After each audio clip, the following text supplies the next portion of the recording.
আসসালামু আলাইকুম ভিউয়ার্স, স্বাগত জানাচ্ছি আমার চ্যানেল মারুফাস ক্রিয়েশনসে। আজকে আমি আপনাদের জন্য নিয়ে এসেছি একটি চকলেট কেকের রেসিপি। বেসিক্যালি এটা একটা অভিজ্ঞতা শেয়ার করার রেসিপি দ্যাট আপনারা যদি ফ্রস্টার ক্লার্কের হুইপ ক্রিম দিয়ে এটা একটা কেক ডেকোরেট করতে চান তাহলে সেটার অভিজ্ঞতাটা কেমন হতে পারে সেটার একটা রেসিপি। তো এটাতে আমি বেসিক্যালি হেল্প করেছি আমার একজন সাবস্ক্রাইবারকে, যার কিনা নিজের একটু ইউটিউব চ্যানেল আছে এবং সে অসাধারণ কেক বানাতে পারে। তো তার চ্যানেলের লিঙ্ক আমি ডেসক্রিপশন বক্সে দিয়ে দেবো এবং অবশ্যই আমার চ্যানেলটিকেও সাবস্ক্রাইব করতে বলবেন না, তারটাও তো করবেন, আমারটাও করে দিবেন। তো যাই হোক, প্রথমে আমরা যা করব তা হলো যে শুকনো উপকরণগুলো আছে অর্থাৎ ময়দা, কোকো পাউডার এবং হচ্ছে বেকিং পাউডার, আমরা সবগুলো একটা ঝাঁঝরিতে নিয়ে চেলে নিচ্ছি। তো এখানে পরিমাণটা বলে নিই, আমরা ময়দা দিয়েছি 1 কাপেরও একটু কম, কোকো পাউডার দিয়েছি 1 কাপ এবং বেকিং পাউডার দিয়ে নিয়েছি 1 টেবিল চামচের মতো। এবার যা করব তা হলো 4টা ডিম নিয়ে ডিমের সাদা অংশটা আলাদা করব এবং কুসুমটা আলাদা করব এবং সাদা অংশটা রাখবো একটা মিক্সিং বোলের ভিতরে। তো একটা কেক বানাতে গেলে সর্বপ্রথমে যে জিনিসটা পারফেক্টলি দরকার হয় তা হলো একটা পারফেক্ট ম্যারাং, অর্থাৎ ডিমের সাদা অংশ বিট করার পরে একটা যে ফোম তৈরি হয় সেটাকেই ম্যারাং বলে। তো প্রথমে আমরা একটা ইলেকট্রিক বিটার দিয়ে এটা বিট করে নিচ্ছি। ইলেকট্রিক বিটার দিয়ে বিট করলে এটা খুবই তাড়াতাড়ি হয় এবং দেখে বুঝতে পারছেন কত তাড়াতাড়ি হচ্ছে। আপনারা চাইলে কিন্তু যে হ্যান্ড হুইস্ক আছে সেটা দিয়েও করতে পারেন। তো এর মাঝে আমরা আস্তে ধীরে ধীরে চিনি অ্যাড করে দিচ্ছি। আমি একটা তো হেল্পারের মতো কাজ করছি এখানে, বেসিক্যালি আমার সাবস্ক্রাইবারই সব করছে। তো আস্তে আস্তে আমরা নর্মাল যে চিনি আছে সেটাই দিয়েছি, আপনারা চাইলে আইসিং সুগারও দিতে পারেন। এবার দিয়ে নিচ্ছি খানিকটা লবণ এবং 1/4 কাপ তেল। আচ্ছা, চিনি কিন্তু 1/4 কাপের থেকে একটু কম দেওয়া হয়েছে, আপনারা চাইলে একটু বাড়িয়ে নিতে পারেন অথবা কমিয়ে নিতে পারেন, তো এটা সম্পূর্ণ আপনাদের ব্যাপার। তো এরকম যখন একটা থিকনেসে চলে আসবে তখন এর মাঝে মিশিয়ে দেওয়া হচ্ছে ডিমের হলুদ অংশ সেটা, এবং এটাকে খুবই আলতো হাতে মেশাতে হবে, তা না হলে ডিমের যে ফোমটা আছে সেটা নষ্ট হয়ে যেতে পারে এবং নষ্ট হলে আপনাদের এত কষ্ট সব বৃথা হয়ে যাবে। তো যাই হোক, আমরা এরকম করে মিশিয়ে নিচ্ছি। মিশিয়ে নেওয়ার পরে এবার আরেকটু হেল্পারি করি, সেটা হলো আমরা যে মিশ্রণটা তৈরি করে রেখেছিলাম অর্থাৎ শুকনো যে উপকরণের মিশ্রণটা ছিল সেটাকে আমি একটু একটু করে দিয়ে নিচ্ছি এবং আমার সাবস্ক্রাইবার সেটাকে মিশিয়ে নিচ্ছে।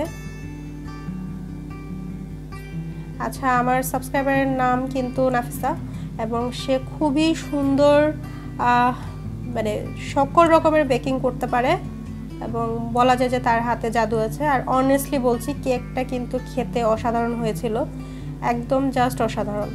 যাই হোক, সবগুলো উপকরণ এরকম করে মিশিয়ে নেওয়ার পরে আপনারা দেখতেই পাচ্ছেন যে কেকের যে মিশ্রণটা আছে সেটার মধ্যে কোনো লাম্পস নেই। এবার একটাকে বেক করার পালা। তো বেক করার জন্য একটা কেকের টিনে সামান্য একটু তেল দিয়ে ব্রাশ করে নেওয়ার পরে তার উপরে ময়দা ডাস্ট করে নেওয়া হয়েছে যাতে কেকটা না লেগে যায়। এবার সবগুলো উপকরণ এটাতে ঢেলে দেওয়া হচ্ছে। তো সবগুলো উপকরণ ঢেলে দেওয়ার পরে এটাকে যা করতে হবে তা হলো আছাড় দিতে হবে, অর্থাৎ টেপ করতে হবে। তো আমরা আছাড় দিয়ে এর ভিতরে যতগুলো বাতাস আছে সব বের করে দিচ্ছি। এবার এটাকে বেক করার পালা। আমরা একটা ইলেকট্রিক ওভেনে 300 ডিগ্রি তাপের মধ্যে এটাকে বেক করবো আধা ঘন্টার জন্য। তো যতক্ষণে এটা বেক হচ্ছে ততক্ষণে আমরা জাস্ট ক্রিমটা তৈরি করে ফেলি। তো এই ক্রিমটা তৈরি করার জন্য আমরা 1 প্যাকেট নিয়েছি ফ্রস্টার ক্লার্কের হুইপ ক্রিম এবং এইরকম একটা প্যাকেটের ভিতরে 2টা সেশে থাকে, 2টা সেশে আমরা ঢেলে নিলাম। এবার এটাতে একটু একটু করে দুধ অ্যাড করার পালা। তো এই প্যাকেটের মধ্যেই সবগুলো মানে কিভাবে বানাবেন সম্পূর্ণ প্রসেসটা দেওয়া আছে, সেভাবেই আপনারা তৈরি করবেন। প্রথমে অল্প একটু দুধ দেওয়া হলো, 1 কাপের থেকে একটু কম। এবার এটাকে বিট করে নিচ্ছি, আবারও একটা ইলেকট্রিক বিটারের সাহায্যে বিট করে নিচ্ছি। আপনারা চাইলে এক্ষেত্রেও হ্যান্ড হুইস্ক ব্যবহার করতে পারেন এবং আমি আবারও বলছি হ্যান্ড হুইস্ক ব্যবহার করলে কিন্তু একটু সময় বেশি লাগবে। আর একটু দুধ দিয়ে নিলাম, দুধ দিয়ে আবারও বিট করে নিচ্ছি। তো এটাকে বিট করে নেওয়ার পরে আপনারা দেখলেই বুঝতে পারবেন যে এটা কেমন থিকনেসে আসবে। ঠিক দেখেন, এরকম যখন থিকনেসে চলে আসবে তখন এটাকে বন্ধ করে দিতে হবে। দেখে বুঝতে পারছেন যে এটা ঠিক হয়ে গেছে। তো দেখে মনে হচ্ছে এটা একদম পারফেক্টলি হয়ে গেছে। তো এটাকে আবার ফ্রিজ করার পালা। এটা যখন এরকম একটা ঘন বা এরকম একটা ঘনত্বে চলে আসবে তখন কিন্তু এটাকে ফ্রিজ করতে হবে আধা ঘন্টার জন্য। এর মাঝে কিন্তু আমাদের কেকটা হয়ে গেছে। কেকটা হয়েছে কিভাবে বুঝবো? মাঝখানে যখন এরকম একটা চামচ ঢুকিয়ে চামচটা একদম পরিষ্কারভাবে বেরিয়ে আসবে তখনই বুঝতে পারবো কেকটা হয়ে গেছে। এবার কেকটাকেও ফ্রিজ করবো আধা ঘন্টার জন্য। আধা ঘন্টা পরে কেকটাকে বের করে নিচ্ছি। বের করে এরকম করে 3টা লেয়ারে কেটে নেব। আচ্ছা, আপনারা কিন্তু কেক কাটার জন্য এরকম করে কেক কাটার জন্য আলাদা ছুরি কিনতে পাবেন। হ্যাঁ, এরকম আপনারা দেখে বুঝতে পারছেন ছুরিটার কিন্তু গায়ে খাঁচকাটা একটা ভাব আছে। সেই ছুরি দিয়ে কাটবেন। এরকম 3টা লেয়ার যখন হবে তখন এরকম করে একটা লেয়ার দিব। দেওয়ার পরে আরও একটা লেয়ার দেওয়ার আগে উপর দিয়ে একটু ক্রিম এরকম করে মাখিয়ে নেব। আচ্ছা, ফ্রস্টার ক্লার্কের ক্রিমটার অভিজ্ঞতা আমি এবার আপনাদের কাছে শেয়ার করি। সেটা হলো যে অভিজ্ঞতা খুবই বাজে। তার কারণ এটা আমরা যতবারই এড করছিলাম লাগাচ্ছিলাম ততবারই এটা মেল্ট হয়ে যাচ্ছিল এবং অভিজ্ঞতা খুবই ভয়াবহ ছিল। আমরা এটা যখনই লাগাচ্ছিলাম প্রত্যেকবার আমাদের ফ্রিজ করে করে তারপরে লাগাতে হচ্ছিল। তার মানে আপনারা যদি, আমি আমার অনেস্ট অপিনিয়ন দিচ্ছি, আপনারা এই যে ফ্রস্টার ক্লার্কের এই ক্রিমটা দিয়ে কখনোই একটা কেক ডেকোরেট করার চেষ্টা করবেন না। তার কারণ আমাদের স্ট্রাগলটা আপনারা একটু পরেই দেখতে পাবেন যে কী পরিমাণ স্ট্রাগল করে আমাদের এই কেকের উপরে যে ক্রিমটা আছে সেটা লাগাতে হচ্ছে। তো সেক্ষেত্রে আপনারা এখন প্রশ্ন করতে পারেন যে আপু এই ক্ষেত্রে তাহলে আমরা কিভাবে কেক ডেকোরেট করব? তো সেজন্য আমি বলছি আপনারা যে স্টেরিলাইজ ক্রিম আছে, আপনারা বাজারে স্টেরিলাইজ ক্রিম পাবেন, সেই ক্রিমগুলো আপনারা হালকা একটু চিনি এবং একটু ভ্যানিলা এসেন্স দিয়ে বিট করে নেবেন। তাহলে দেখবেন একটা পারফেক্ট ক্রিম তৈরি হবে। সেই ক্রিমটা দিয়ে আপনারা কেক ডেকোরেট করতে পারবেন। তো আমার পার্সোনাল ওপিনিয়ন হচ্ছে আমি আর কখনোই এই ফ্রস্টার ক্লার্কের ক্রিম দিয়ে কেক ডেকোরেট করব না।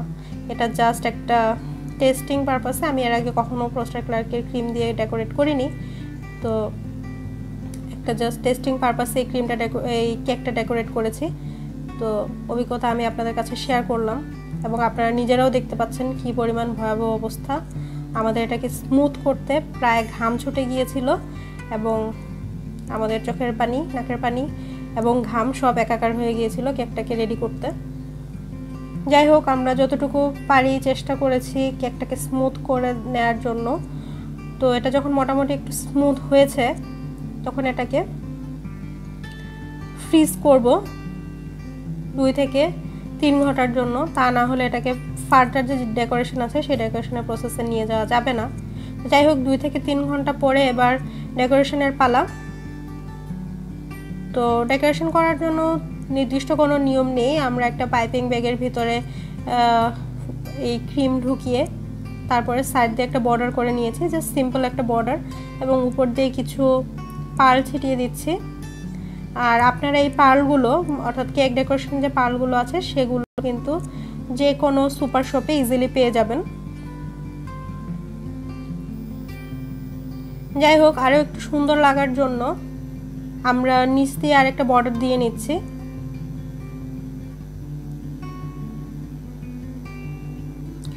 আমি আবারও বলছি, ডেকোরেশনটা টোটালি আপনাদের উপরে। আপনারা যেমন চান তেমনভাবে ডেকোরেশন করে নিতে পারেন। এটা নির্দিষ্ট কোনো নিয়ম নীতি নেই। যাই হোক, তৈরি হয়ে গেল আমাদের চকলেট কেক। অনেস্ট কথা হচ্ছে কেকটা উপর থেকে দেখতে যেমনই হোক না কেন খেতে কিন্তু অসাধারণ হয়েছিল। তো যাই হোক, আপনারা অবশ্যই আপনাদের এই ফ্রস্টার ক্লার্কের এই ফ্রস্টিংটা দিয়ে কেক বানানোর অভিজ্ঞতা অবশ্যই আমাদের ফেসবুক পেজে শেয়ার করুন এবং কমেন্ট করে জানান আপনাদের অভিজ্ঞতা যদি আপনারা কখনো করে থাকেন, এবং অবশ্যই এরকম একটা কেক বানিয়ে ছবি তুলে পাঠাবেন। আর আমার সাথে থাকার জন্য ধন্যবাদ। আল্লাহ হাফেজ।